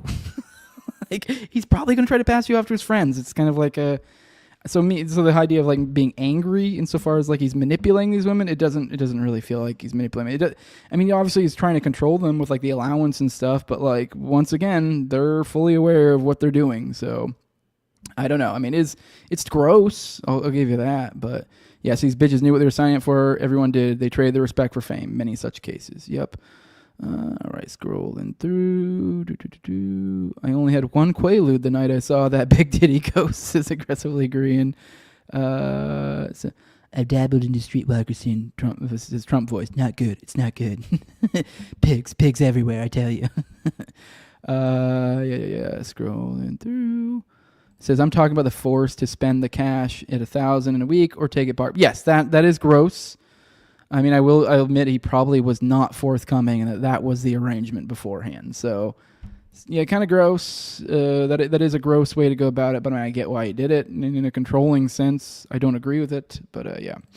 So, yeah, he sells ass on print to the masses. I wonder if he's a saint. So, all right, let's keep going. Let's keep moving. Let's get into the next. Here's from Doctori. He shared this with me. Says, so the UFOs are military. He says, interesting line in the tech release from the White House. And he's quote tweeting something from ALX. And then ALX is this excerpt here says, we are capable of so much more. Our technologies permit us to manipulate time and space. And he highlighted that. And ALX is going, oh, they leave distance annihilated because cause things to grow and improve productivity. So that is a weird line. And then obviously then Dr. says, so the UFOs are military. I'm going to have to dig into this a little bit more. The original quote tweet here is, the golden age of American innovation is on our horizon if we choose it. Today we shared the Trump administration's technology policy agenda from Director Michael Kratsios, who's an assistant to the president. Man, how do you only have 10? No, don't even have 10K followers, and you're literally assistant to the president. I guess no one gives a shit about this guy. But either way, yeah, he's the guy sharing out this. Let me see. Share this tab. Remarks by Director Kratsios in the Endless Frontiers Retreat. Let's see. Okay, let's scroll through this. Sorry, I was just seeing how long it was. Okay. This is Director. Thank you for the kind introduction. It's a pleasure to speak to you all this evening here in the early light of the new golden age of America. Blah, blah, blah. Okay, this is a big speech here about technology. Let me see. So there's nothing predestined about technological process and scientific discovery. They require the efforts and energy of men and women, the collective choice for order and truth over disorder and opinion. I do want to just point out that I don't even like the fact that this is even a thing. Why in the flying fuck do you need this in the government? This should be all free market stuff. This should be, there's no need for, I mean, obviously, I guess you could say military weapons, but it's like, okay, cool. You let the military handle their military research or whatever. But aside from that, there's really no, I mean, hell, isn't NASA's like, are we even doing NASA stuff anymore? What's going on with NASA? Isn't it all like fucking private or some shit now? So, I mean, point being is like, I just don't really see what role the government really has in being involved in this golden age of technology and science. I mean, obviously that's kind of seems to be the vibe. We have all this AI stuff going on. But I'm not a fan. I really think these are should be completely left to the free market. So yeah, as it seems to be in a lot of ways, ironically, it seems to be happening more so that way over in China, is what it seems from my impression. Is it seems to be a little bit more of a free market situation, which is completely ironic there. But yeah, okay, that's I mean, I don't know, I'm not going to read this whole thing, but it is interesting that little line is in there about fucking manipulating space and time. Oh, damn it, I did it again. I don't know what's going on. I'm sorry, I didn't have this shit up. My bad. I was showing you this. I don't think I had any of these up. Fuck. God damn it. All right, I'm sorry, guys. Sorry about that. So here we go. Your doctoration. The government is stealing and burying tech for years. Exactly. Letting stay the hell out of it. So Project Bluebeam smells like a real possibility. It's a sloppy toppy. One second. What are you talking about? All right, let's scroll. Let's move on. I'm sorry, I fucked up though. These were the tabs I was trying to show you. This right here, I don't know what happened. I swore I had that up. But all right, let's move on to the next thing. Here we have my buddy, the Jacob Wintergrab from Biblical Anarchy. I want to do just a little bit of follow up on our talk about the whole, Rogan versus the intellectual dork web. And there's just a little bit more on the Dave Smith verse, or not even Dave Smith, Dave Smith's side of it. I just think, to this point, that little point, here's James Lindsay again, and here's him just constantly going after Dave. And maybe I'm wrong once again. This doesn't seem like, maybe he's just losing his mind. But I just feel like it almost seems like of this group, as I was talking about yesterday, I mentioned, who did I mention yesterday? I mentioned, Weinstein. I was talking about Weinstein yesterday and how he, did this, talk with Dave on the Piers Morgan show. And, he's being very gracious, very polite, very nice. But he is, at the end of the day, Israel. They didn't really argue much. But the point is, I've seen Weinstein being kind of going... I believe I think he's made statements on some of the Douglas Murray, not the Murray, but who was it before? Harris stuff and stuff like that. And it's kind of been a little bit talked down about them and stuff. And so you would think, yeah, he was sort of intellectual dark web before, but he's his own thing now. He's kind of rejected them. I'm just really getting from him this schmoozer vibe. Maybe completely misreading him. Maybe I'm wrong. Maybe I'm being too conspiratorial here. But I get this vibe that he is trying to be the friendly guy. He seems to be. He's finding all these contentious people that their how do I put this? The dork web is trying to other or make enemies, and it feels like Weinstein is playing the role of infiltrator. That's the vibe I'm getting, that he is supposed to schmooze up to them, be friendly, get close. That's the impression I'm getting. Maybe I'm reading it entirely wrong, but I just felt that vibe from on so many different levels from multiple people in this whole, whatever the fuck this is. But then on the inverse, we have James Lindsay, which it seems like if there is a role to play, he's kind of playing he's playing the top lobster essentially, but he's not doing it well. These people, let's be real. These people just aren't. They're just not good at it like that. I don't know. They're not good at being people, I guess, like normal people, if that makes sense. So them trying to be I'm just going to be, I'm going to be dismissive and joke around and kind of disingenuous, I guess, in a way. I'm not arguing. I'm insulting. That's what it is. And as I pointed out, I was saying that's the top lobster method. I'm not insulting that. I mentioned for some reason I think I mentioned Pete Q yesterday in a similar thing. Similar reason. Nothing wrong with that. I do that sometimes. I used to be more like that, far more like that. I feel like I've settled down more. I don't even really use Twitter as much anymore. I have way too much more stuff going on to argue with people and but I'm not gonna lie, every now and then it's nice on Twitter just to say, hey, James Lindsay, you're being a faggot or something. It feels nice. I'll get in, and it's I'm not gonna argue with these guys. I don't care to argue with a Lindsay. A lot of these people I don't care to argue with. So my point is, it's not always bad to insult. That is an option. There's nothing wrong with that inherently. Now, if you're trying to pretend that's an argument, now obviously that's an issue. You just need to be clear on that. No, I'm just not arguing with you. And that's the role that James Lindsay seems to be playing. He's just kind of being shitty and over the top, but not doing it well. So that's the impression I'm getting. So I just want to show you a few examples of this, where he's just being, so he's either losing his mind, or like I said, he's playing this role, but not well, because he's just not, he's not good at it. It says, what you should do is post comedy. Real quick, this is Dave saying, I'm going live right now at partoftheproblem.com. Which, by the way, Dave does, if you guys are on Twitter, you see, every day I do one of these, I put out a promo on Twitter, just kind of a, hey, this is what we're going to talk about today, here are the links, blah, blah, blah, blah. That's what Dave's doing. It's just a promo. He does it, multiple times a week, puts out a promo. And then for some reason, James Lindsay decides this is the time I'm going to fuck with him. He says, what you should do is post comedy.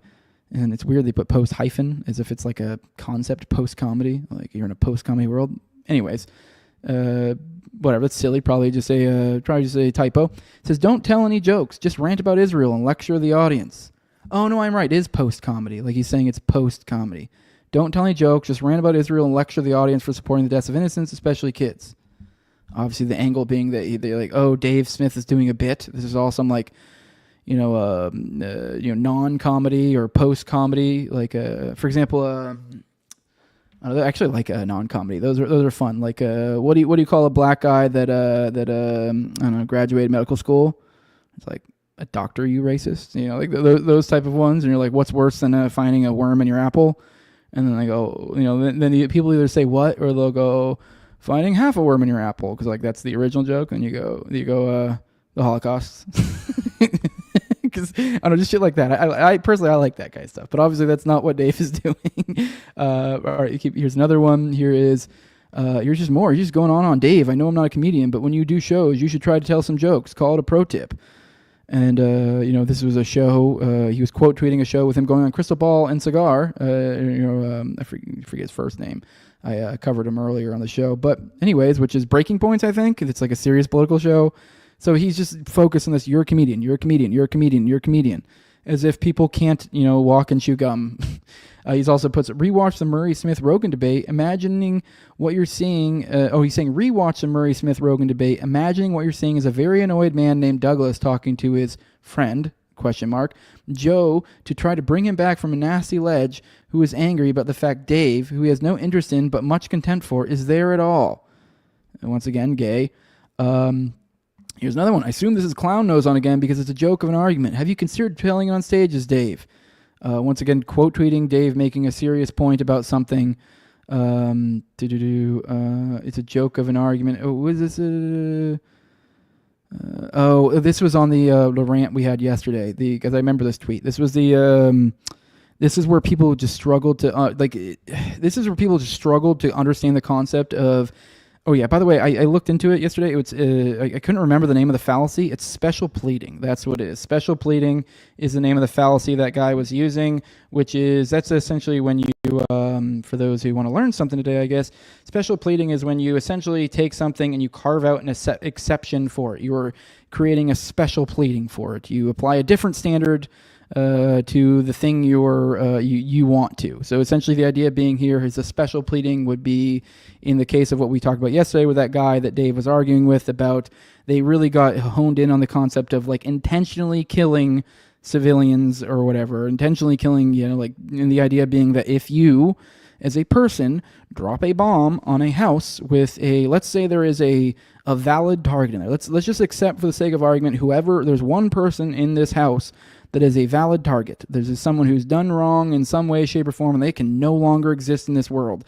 They need to be dealt with for whatever reason. But within this same domicile, there are other people who have done absolutely nothing to you, do not deserve any sort of this whatsoever. Now, the idea being is if you drop a bomb on that house and kill everyone, you intend, and you knew the key point here, you knew that everyone was in there, you intentionally killed them all. Now, I guess some people you can kind of play semantics and you can go, no, you didn't intentionally kill them all because you didn't intend to kill them. You just like the ones like the innocent. You could say you didn't intend to kill them but you intended to drop the bomb on there. So it's like the difference. It's such a semantic difference. So essentially, the argument is that like, no, I didn't intentionally kill them. I intentionally dropped a bomb in an area where they were, knowing they were there. There's no meaningful difference between these two things. It's you knew they were there. The intent I mean, it's just you're just playing such a crazy level of semantics here. It's beyond, but you do see, I've seen multiple people who kind of sidestep it. I saw someone who brought it to, was it Seth Dillon, who brought the argument, is it Seth or I forget what he is, the Babylon Bee guy. He managed to sidestep the argument. And I will say Dave, I think, put his foot a little bit in his mouth here when he said that he was making a moral and logical argument, because technically speaking, the argument he was making was actually purely logical. The argument, the idea of intentionality, it was purely logical. There's no moral values being placed here. It's just the idea of like, hey, we're just saying you intentionally did this. You can say that it's whether it's moral or immoral, but you intentionally killed these people. That's the idea here. There's no moral judgment. So then Seth Dillon took that and then went on this whole weird moral argument, the idea that like Dave is accepting objective morality, and they're essentially sidestepping the key logical issue here. And then he kind of got into the idea that like, well, killing isn't always bad in every situation. Missing the point. The point was intentionality. And the idea was, if we can give you an example with people who are not associated with the government whatsoever, we're not in wartime, and we can give you an example and you can go, yes, that would be murder in the first degree. And once again, saying murder in the first degree, we talked about this yesterday. People then get bogged down into legal arguments. We go, oh, you said in the first degree. It's illegal. The whole point of saying murder in the first degree was to say you killed someone with intentionality. You planned that ahead of time. You killed them. It's not, the idea isn't that it was a legal whatever. It's just that is the idea. But anyways, the concept of with intentionality, if you can do that, if you can say that's bad, but then we go, okay, now we'll give you the same exact situation, but we're in a war zone during wartime, and they go, nope, not intentional. It's like, the only thing that's been different about this is government. And so what you're doing is pleading a special case for the government. The idea that for some reason, the concept of intentionality breaks down when faced with government. And that's not how logic works. So, but yes, that's special pleading. And then here's one that says, LOL, you're just mad I'm funnier than your woke scold comment, Dave Smith. Even though like Dave never woke scolds, and nor is James funny at all. And he says, I forward the following term for Dave Smith, pathological contrarian, despite never contradicting himself whatsoever. If you listen to Doug Murray in that thing, he contradicted himself ad nauseum. And last one, Dave, yeah, so when he tries to take your back, just punch him in the face. And then Douglas Murray, have you ever done BJJ? Dave Smith, yeah, no, man, I watch a lot of fights on YouTube. Douglas Murray, it might help if you've rolled. And then Dave Smith, were you ever a samurai? I mean, it's retarded. Once again, not getting the point, whether intentional or unintentional. But all right, let's roll through the chat, see what you guys have to say. Aggressively agreeing, it's odd that James went from a master's in mathematics to obsessing over Marxism and LGBT grooming only after he became a massage therapist. I didn't know he became a massage therapist. That's wild. So these people think there's a legitimacy in government, and Dave doesn't. 100%, exactly. But that's the thing, though. It's like they think there's this legitimacy. It's one thing to believe in government as being legitimate. It's another thing to believe that it literally transforms reality. Or logic. So this is a great example. You can still believe in government and think, okay, well, they intentionally killed him. As Dave has brought up multiple times throughout all of this, he's like, all I'm trying to get you to do is to admit this, and then we can go, move on from there. Like you can still think the government's legitimate and still agree that yes, this was intentionally killing someone. We just think because there's a government that's allowed. So whereas they won't even say that. So how's a retard like me get the point and others don't? It leaves me mind blown. I know, right? I made a tweet the other day, actually. I thought let's see if I can find it real quick, because I thought it was pretty prescient on this specific topic. So let's bring this up real quick. I know not to suck myself off real hard, but I thought this was pretty smart. Dave was talking shit to the same guy. This guy's name's John Spencer. That's the guy I'm referring to right here. He's a chair of urban warfare studies. Basically, all this means is that he's able to regurgitate terms. And I put, Dave said this was like arguing with an Aztec high priest about the morality of child sacrifice, blah, blah, blah. I'm not going to read it all. And I said his whole argument was special pleading, but he's too dumb to even realize it, since his expertise is simply regurgitating military lingo without ever really thinking critically about any of it in any meaningful manner. So this perfectly displays the root of the whole dilemma and the divide between autodidacts like yourself and quote unquote the experts.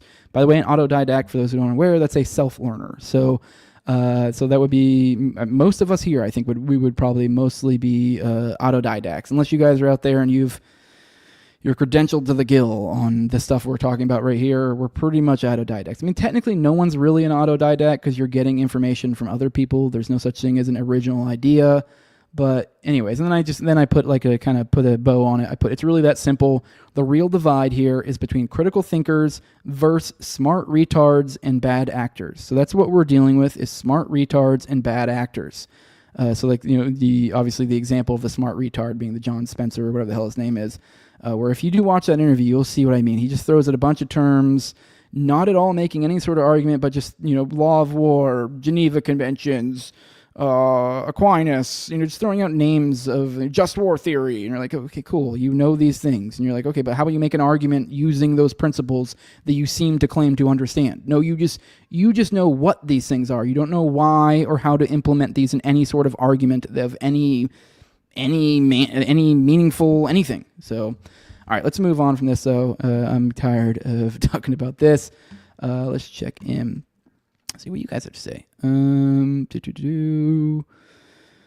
Sloppy toppy equals smart retard. Well, okay, when I say smart, there's different types of retards. You're I don't know, you know what I mean when I say smart retard. I mean this guy's retarded in that he's unable to think critically, and that he's smart in that he knows a ton of terms and has managed to memorize a ton of information and be able to regurgitate it. Like, he would make really, really good guy to have, like, next to you and go, oh, yeah, I forgot that one term. What is it? And you go, that. And you're like, okay, cool, thanks. That's what he is. So, all right, let's move on. Oh, hey, Lainey, what's up? I have nothing to say other than Malice is a homosexual. I get it. Yeah, for sure. Probably. I think you're probably right. But, yeah. So, Lindsay's things being a fat fag in a line somehow reflects badly on Dave. Yeah, right? He said he thinks being a fat faggot somehow. Someone said it'd be fucking great to headbutt the fat homo Lindsay in the face. Yeah, I'm not a fan of him either. Lindsay's a rat, a fox in the henhouse. Don't trust him. Exactly. Yeah, he strikes me as a bad actor. He is retarded, but he's a bad actor. I cannot... I mean, it's hard to believe this is just him doing all of this of his own volition, and he's just really that fucking stupid. So, I don't know. James is a limperist academic and super jealous, so he's build a super troop of cancel Karens. Exactly. We live in a matrix, but not a simulation, someone said. Scrolling through the chat. All right, let's get down here. All right, let's get down to the... All right, let's get to the next topic. Here we go. I already have it up. I'm retarded. I just want to share this real quick because I was unsure about something yesterday. I thought I was right, and then someone came around and fucking confirmed it for me. So thank you, J.R. Bob Doggus out there. I really appreciate it because, not that we were arguing or anything, but I brought you, there's a guy in the comments about the Finders Cult memo, or not Finders Cult. I mean, it was a memo in the Finders Cult docs, but it was related to the McMartin stuff. But this is the article we covered yesterday, not article, but the memo we covered yesterday, which was the archaeological report on the tunnels found at McMartin Preschool. And someone within that said that the file was not hidden information or report that had been released publicly during the debacle, but and the FBI included their own files. And then it was, and I said, like, I wasn't entirely sure about that. I didn't think that was right, but I couldn't remember. And then luckily this guy came out here and says, no, the original Gunderson map is different than the one in the report. Gunderson map left, FBI map right. So I guess there was a map included as well, which I didn't know. Usually that's not included. So, I mean, that's interesting. I guess we can look at the map real quick. So I guess one of these is the Gunderson version. So, I mean, obviously for the audio people here, you're really getting absolutely nothing out here. So you can see the tunnel entrance here. It's a 7-foot tunnel entrance. Which I think someone tried saying in somewhere that this had been some sort of like trash system or something for a previous owner or something, which, you get the fuck out of here. I mean, you guys heard us describe the entire system the other day. That seems insane. Like, there was literally like it was like, I mean, the size of these, it just was, no. Like, there's no way that you would, for one, like the idea you would even be able to get permits for these sort of things. No, this wasn't some trash system. That makes no fucking sense. But yeah, here's them. I mean, you can kind of make out. I'm not going to try to explain this to you guys. You guys go find this on your own, I guess. I don't really know how you'd find it though. It's buried in threads. But yeah, anyways, point being is here's two different maps. Point being is I think one of the reports was probably like a Gunderson report. And then one of them was one that came out later. Because I'm pretty sure that the one that we were talking about yesterday, the archaeological report, did not come out at that time. So it wasn't until later that we're like, oh shit. So it's saying, from what I recall, from how this went down, is we had the McMartin stuff go down. And then from my vague recollections, been a while since I've really dug into this, is that the idea was that then there was some sort of claims of there being tunnels. And then I think there was like an FBI report or something like that then came out that goes, nope, no tunnels. And then everyone goes, see, look, you guys are so stupid. You guys are satanic panic. And then everyone wrote it off as satanic panic, kind of never to think about it again. And then, yeah, in 2019, this dropped. And then we still live in, 6 years later, most people are like, yeah, satanic panic. No, don't get me wrong. I guess this memo still could be bullshit. But the point being is it kind of slaps down this whole idea of like, satanic panic, and that it was just settled. This was a settled thing. And a lot of people go, oh well, no one ever got convicted or anything. But like, have you ever looked at the percentages of convictions when it comes to these sort of things? Yeah, I mean, of course there wasn't. These, you're dealing with children that are making claims of sexual abuse, and so from a legal perspective, break that down and really think about how easy that'd probably be to destroy. Does that mean it didn't happen? No, it just means it's borderline impossible to convict someone for that, unfortunately. So, all right, let's move on. Scroll. Here you go. The archaeological survey was paid for by the parents and came out before the end of the trial, but the judge wouldn't admit it. Okay, there you go. See, he's got it. There we go. Someone said I'd send you a link that made you 180. Maybe. You can send me something, DM me or something later. I don't know what that's referring to. I think you're arguing with somebody else in the chat. All right, scrolling through the chats. All right, let's get into the next bits here. All right, here we go. This right here is this is from David Whalen, who at Lennon Murder. I highly recommend you guys go give him a follow. He wrote Mind Games: The Assassination of John Lennon by David Whalen. It's available on Amazon. This is a guy I've been meaning to get on for a while, but I keep forgetting to follow up with him because he lives over across the pond over in England. So it's the time zone difference makes it hard to schedule with him. So I need to follow up with him. Anyways, point being, that one of these days I'm going to do a John Lennon killing episode or series. But either way, here is from him. It says 4 months after John Lennon's assassination, CIA Manchurian candidate consultant Milton Klein started hypnotizing Lennon's alleged killer, Mark Chapman. Klein had months of unfettered access to Chapman before Chapman pled guilty and forewent a public trial. Many such cases. This isn't the first time we hear of hypnotism being used in cases like this. I believe I was re-listening to my OKC thing. I want to say Richard. I don't remember seeing this elsewhere, but I believe he made the claim. I might be wrong. Maybe I'm wrong here. I believe he made the claim that they were using it to try to hypnotize to get figure out about Robert Jacks. Maybe I might be wrong there. So don't quote me at that. Definitely is not going to be something I would bring up if I was doing a talk on Oklahoma City bombing. But either way, it's not uncommon. I mean, obviously, even in the Oklahoma City bombing one, then you have McVeigh, his like psychiatrist or psychologist. I always mix up the two. For the defense was John Smith, who was a pupil of Jolly on West.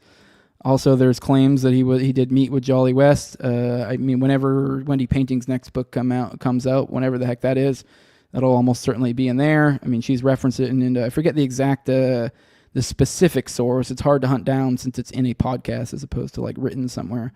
But yeah, she apparently has some sort of source of some sort that corroborates Jolly West meeting with him. But either way, the John Smith one kind of actually makes the point better because he was with the defense for months and months and months and months. Had lots of access to McVeigh, and was a pupil of Jolly West. So it's like, what was going on in their sessions? We don't know. I mean, obviously they didn't directly say they hypnotized, but this is also fairly common in a lot of older ones. I think Sirhan case too. There was a lot of hypnotizing going on. I think the defense and the prosecution, if I recall correctly, in that case. So yes, but all right, let's play this just to find it particularly interesting. What I'd like you to do, Mark, is just focus your eyes up on the ceiling. Just begin to close the eyelids down gently. Let the whole body begin to relax. from the top of the head all the way down to the tips of the toes. You feel yourself growing deeper and deeper down, deeper and deeper and deeper. I'm in a very weird state right now. I feel very relaxed. It has that effect, doesn't it?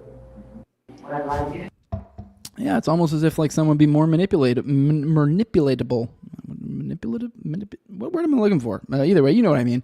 All right, let's get on to this. This is kind of a follow-up, I guess, on something we talked about yesterday. I thought this would be... I meant to play this yesterday, but I forgot about it. Here's Fuentes explaining kind of what I was saying about Tucker with his Fed royalty. Obviously, I know there's lots of accusations about Fuentes being a Fed. I have no strong opinions one way or the other. I mean, I wouldn't be surprised.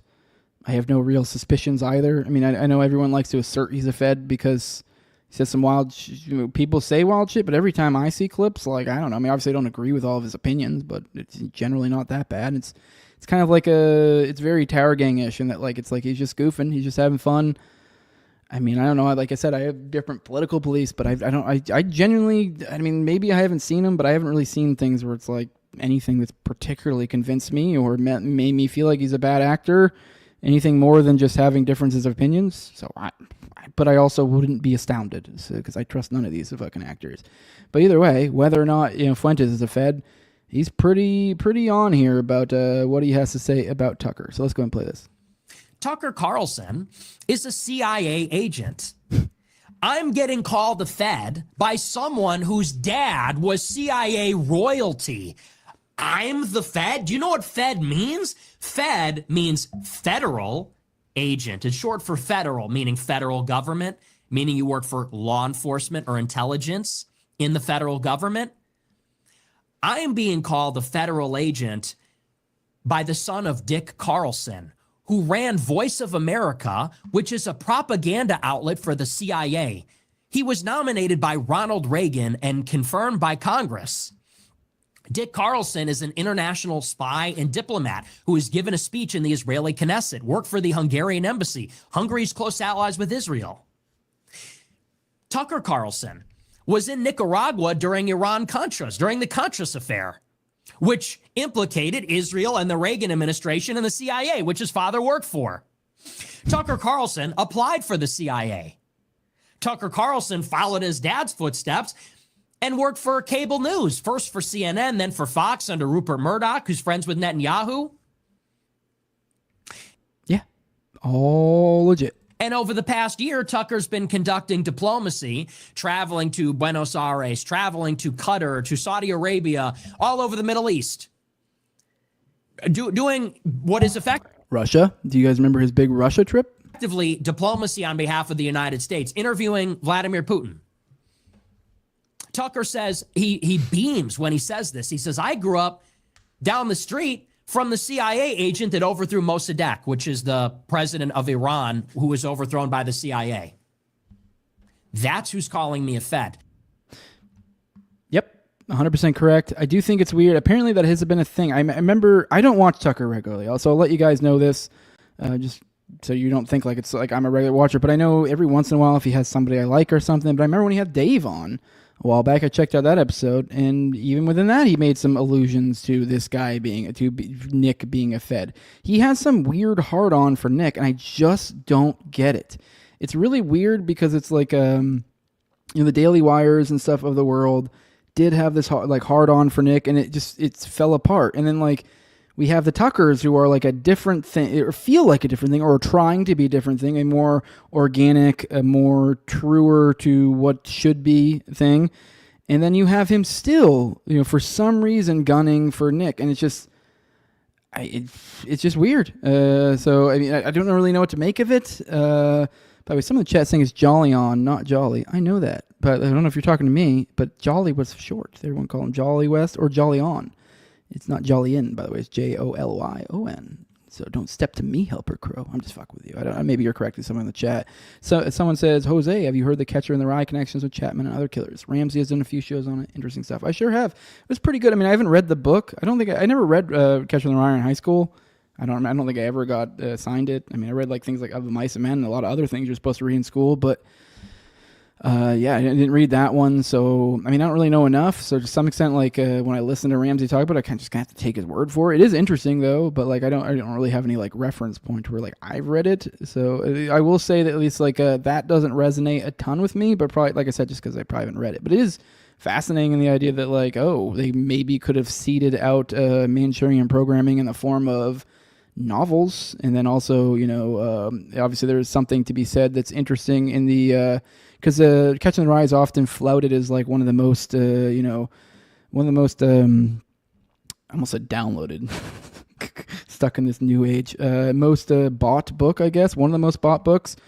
But the thing was, it was also distributed to schools and stuff all over the place, so it's like there was very much an air of artificiality to it. So I think there might be something to that. There's I don't know, it's just interesting, I think. So the point being is like the parallel between like today's nature of artificial like social media.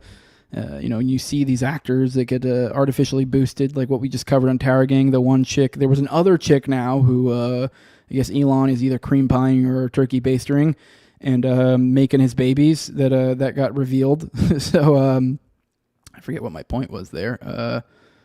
Yeah, I had a point, but anyways, he was boosting her account. So just on the nature of like artificial accounts. So, and she was getting paid out the ass by X payments. So, but anyways, I mean, obviously that's not the greatest example since I'm pointing to like Manchurian candidate stuff, and then also them pointing to one of the richest men in the world just trying to get pussy. Although I think maybe there's probably some slightly darker shit to that, but I don't know. We'll see. All right, I'm scrolling out, scrolling down, see what else you guys have to say. Someone says probably a fed, definitely a faggy spick. I mean, I don't know. I mean, I do joke he's kind of a homo. He is kind of gay when I think a lot of this stuff when it comes to like chicks. I mean, like, I don't know, dude. With all this like talking about like procreating, like, get a chick, dude. I mean, at some point it's like, I think maybe you are gay. I mean, I don't know. I wouldn't be surprised if he's gay. I don't really care though. I don't know. I just don't. It just seems people get really uppity about him. I don't have strong feelings about it. I find him kind of funny. Like anytime I see him, like, oh, that's funny. Okay, interesting take. And he's a pretty good orator. So I don't know. I get why people like him. I don't agree with most of his stuff though. So yeah, he's got some banger rants. Yeah, seriously. Peter Thiel made a big donation to Tucker for his Tucker Carlson network. That shit really doesn't look good for sure. This dork escaped JSIC prosecutions after yelling into a bullhorn for everyone to storm the Capitol. Yeah. So as I said, I wouldn't be surprised. So. All right, scrolling through. They're both feds. Yeah, I wouldn't be surprised if they're both feds. Says they say what now?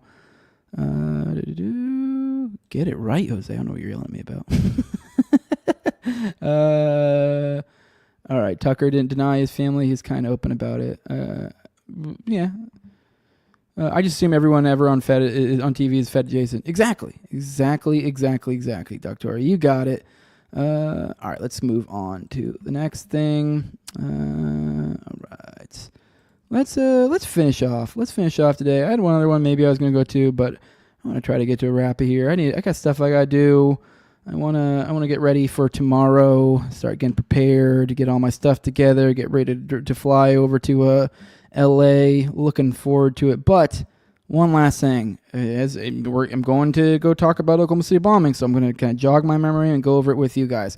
Here's a super thread we've been going through progressively over time with from Boltzmann Booty, a thread compiling CIA/OKBOMB connections. We've already covered a few of them. Now we are at where Andy Strassmeyer, one of the characters we've talked about multiple times now, how he's living with Holloway and goes to Elohim City and he called McVeigh a day before the bombing. So let's read about this. Not only was Andreas Strassmeyer flown out of the U.S. by CIA pilot Dave Holloway, they also lived together, and McVeigh placed a call to Holloway a day before the bombing. And Holloway was a former member of Texas Light Infantry, which was targeted in PatCon. So, which I did. I think I told you guys yesterday about Holloway. We talked about Holloway being a glowy, the glowy of the CIA glowy. Essentially, he was a CIA pilot. It was in his LinkedIn profile. Also, he was a member of the Texas Light Infantry, which is where Strassmeyer went in San Saba, Texas. It's also was targeted by PatCon. There were multiple. I remember there's multiple accounts of different things from informants at the TLI. So I want to say, or that might be in Elohim City. I was going to say the SPLC. I think the SPLC had people in Elohim City, not at TLI, but maybe they did too. But either way, here's an excerpt we were going to read here. So it says, on April 18th, Dave Holloway, a former member of TLI and a friend of Louis Beam, was at his workplace, the Cause Foundation, where he received a phone call from a man who did not identify himself but was later determined to be McVeigh. Cause, C-A-U-S-E, this is their legal foundation. Dave Holloway was running with, who's the name? What's the Kirk Lyons, I think, which was Strassmeyer's lawyer in like many other of these, right-wing figures, lawyers, was Kirk Lyons. I'm retarded. It was the next sentence. So Cause provided legal support to right-wing and racist groups under the leadership of Kirk Lyons, Beam's former lawyer and a friend of Strassmeyer. Lyons had tried to represent the Branch Davidians during the siege at Waco and later represent the families of the deceased Branch Davidians and 2 survivors in a class action suit. Strassmeyer lived with Holloway off and on over the course of about 5 years in various places, Holloway said in an email interview. After the bombing, Holloway and an experienced pilot flew Strassmeyer back to his native Germany. Doesn't glow at all. All right. Let's keep moving. All right. Let's move on to the next points. So now we have... when Andy stopped receiving benefits from his service in the German army, Holloway started paying him $2,000 a month. Now, this is what I think I talked to you guys about this yesterday too. So we'll get more into the details about this computer company that he was getting paid for. So when the German army stopped paying Strassmeyer, CIA pilot Dave Holloway gave him a fake job at his quote-unquote computer company and paid him $2,000 a month. And here we go. When Strassmeyer's residual pay from the German army ran out, Holloway found a way to employ him as a gopher for his computer company. He signed a bogus consulting contract with Strassmeyer's brother, who ran a computer firm in Munich, and reimbursed him for the $2,000 deposited in Andreas's German bank account each month. When that arrangement broke down because Holloway's company could no longer afford Lyons decided to hand Strassmeyer off to Grandpa Millar. The living in Elohim City was cheap, and Strassmeyer stood some chance of finding a wife there and qualifying for a work permit. So when he came here, he started getting $2,000 a month, and literally what Holloway did was sign a contract with Strassmeyer's brother over in Germany, who I guess he ran a computer firm. That way they made it seem legit, and then essentially he just gave him back $2,000 every month. That way he says he has on file or documented that look, he's getting paid via this thing, but then they're obviously not showing the additional, and I'm paying him $2,000 back. So it's just a circle. It's just a loop. There's no real work being done here. This is totally just a put on is what it looks like. And then as I said, they could no longer afford it, which okay, sure. And that's when he ends up going to Elohim City, because then he's able to live up on that essentially redneck commune up there, and he lives with them. A lot cheaper, just kind of helps him out. But yeah, $2,000 a month in the 90s, just to do nothing, just to glow about, I guess. So, all right, let's move on to the next one. All right, Holloway's whereabouts on the day of the bombing are unclear, but it's clear he was deliberately concealing information about it. So here we go. Weird. Dave Holloway, the CIA pilot that lived with Andrew Strassmeyer and flew him out of the United States, lied multiple times about his whereabouts on the day of the Oklahoma City bombing, and no one seems to know exactly where he was. Here we go.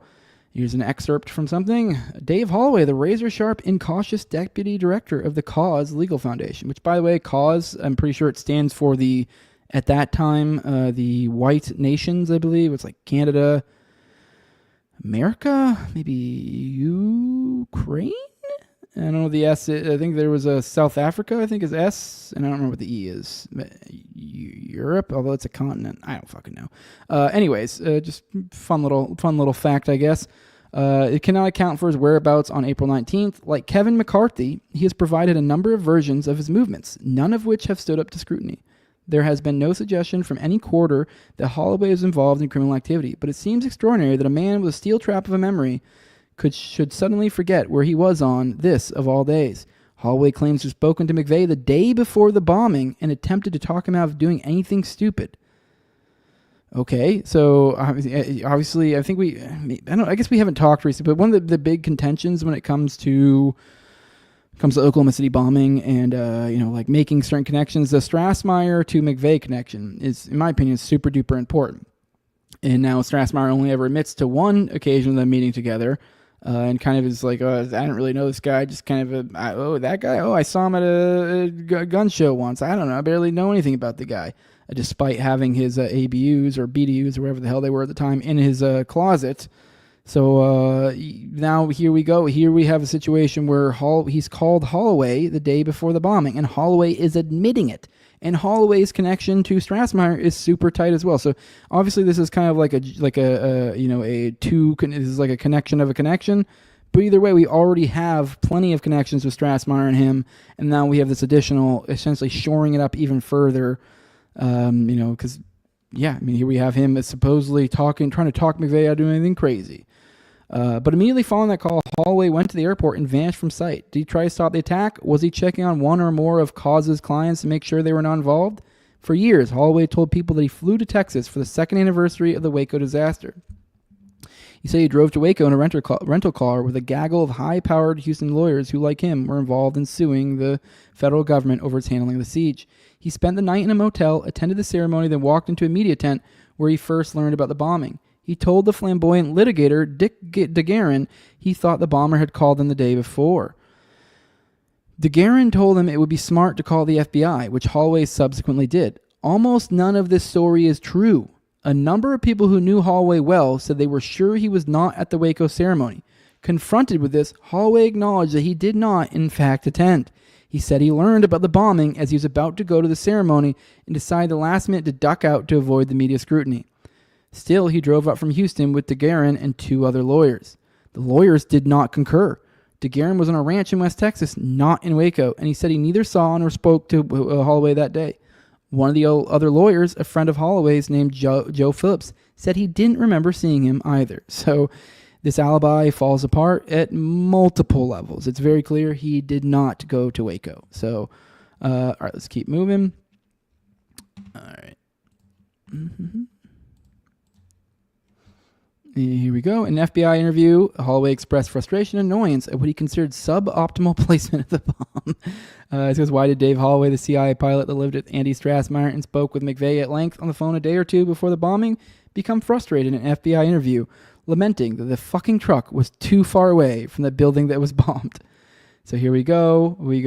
He says this is from something. Because Holloway stated, in quotes, the fucking truck was too far away, end quote, and indicated that it was not parked in the position which would inflict most damage on the building.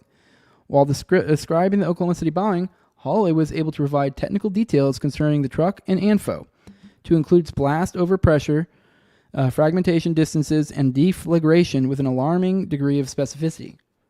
Okay, that's wild that we have this sort of knowledge. Holloway, who was, I guess he did, I forget, we read his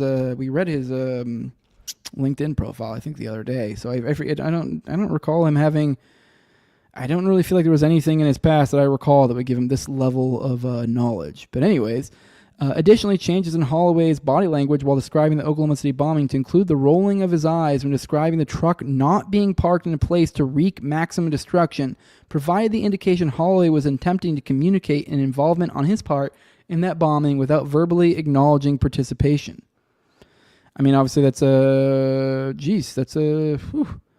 that's weird. I don't really know how you can, I don't really know how you can make that assumption. That's quite the assumption to make based on that. But either way, all of this is very, very weird. Yeah, so the fucking truck was too far away, and this guy seems to have a shitload of knowledge about info. It is interesting that he would be frustrated about that, because there's a key part of this story. Like, if I was let's say I was Holloway, who, let's be real, if he is a glowy, which, he is, and I guess when I say if he is a glowy, I mean in relation to this deep event. Like, if he played some part here, if he was trying to make this happen, like at MyHop, if he's trying to MyHop this, he likely probably served some sort of semi higher up role, and maybe in some sort of planning, if I had to guess. And so the idea that, like, if they fucked up where they put the truck, that would matter in the case of if you're trying to have a proper cover, because what I'm getting at is there were the claims of there being bombs in the building and stuff, like C4 placed on charges placed on like columns and stuff like that.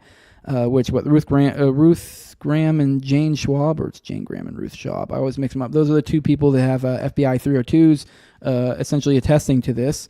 And there's other things to make one think that could be the case. Obviously, it's not end all be all. There's a lot of people who don't like this. But either way, if you are to accept the concept of there being bombs in the building, let's say this is some giant glowy op, you would be pretty fucking frustrated if the stooges you sent to go do it fucked up and put the truck in the wrong spot. If it was supposed to be closer or something, making it far more plausible that it was actually the truck that did it than it would be the charges. Because, that's one of the big things people point to is when you look at info bombs. Once again, I mean, while it feels gay to be like, I'm not an expert. I mean, this is like a very expertise-laden topic when it comes to bombing. I don't know shit about bombing. There's so many weird stuff. I mean, obviously I can refer you to like General Pardon's, breakdown of it, and then there'll be other people that attack him as being like a kook or whatever. Like, so I don't fucking know. I really don't know. But at the end of the day, like, it feels weird to me. My feeling in my stomach is that there's some more shit going on here, but I could be entirely wrong. But point being is that would totally corroborate with like the idea of like, God damn it, they fucked it up. Now it's like it's like you have to run cover even more for that, like being the Anfield bomb. It's like it becomes more ridiculous because let's say they had put it closer, maybe would put it within the realm of plausibly deniable to where like a General Pardon or somebody like that out there wouldn't have even bothered to give some sort of bombing analysis that says otherwise, because it'd be like, well, it was pretty damn close, and like, yeah, I guess I didn't think this could happen, but like, I don't know, it was pretty, you know what I mean? That's kind of what I'm driving at here. That like that would make sense for the role he played. That he would express frustration if that were the case. So, McVeigh's defense team claimed that a lawyer for the CIA explicitly claimed to the prosecution that Strassmeyer had some relationship with the agency. So, in a proffer for testimony from Carol Howe, who's the informant who warned the ATF of the Oklahoma City bombing months in advance. Tim McVeigh's defense team says an attorney from the CIA has admitted to the prosecution that Strassmeyer has an undefined relationship with that agency. From the CIA. Jeez. Okay. Oh, shit. So here you can see to proffer for testimony of Carol E. Howe. This is a plaintiff versus McVeigh and Terry Nichols. It says, it must be noted that an attorney from the Office of General Counsel of the Central Intelligence Agency has admitted to Miss Beth Wilkinson of the prosecution that Strassmeyer has had an undefined relationship with that agency. The defense has not been informed of the nature of this relationship. So this guy, in some way, shape, or form, has been fucking confirmed by the CIA to have a relationship with them. That's a mic drop right there. All right, with that, that's enough. That's actually, I'm done. I don't think I can think of a better way to end the show. That's pretty goddamn nuts. But all right, let's check out your chat though. I say the best way, but I gotta roll the chat, see what you guys would say, and then we'll get the fuck out of here. And then hopefully you guys will see me on Saturday, and not on this channel though. So, all right, let's scroll through the chat, see what you guys say.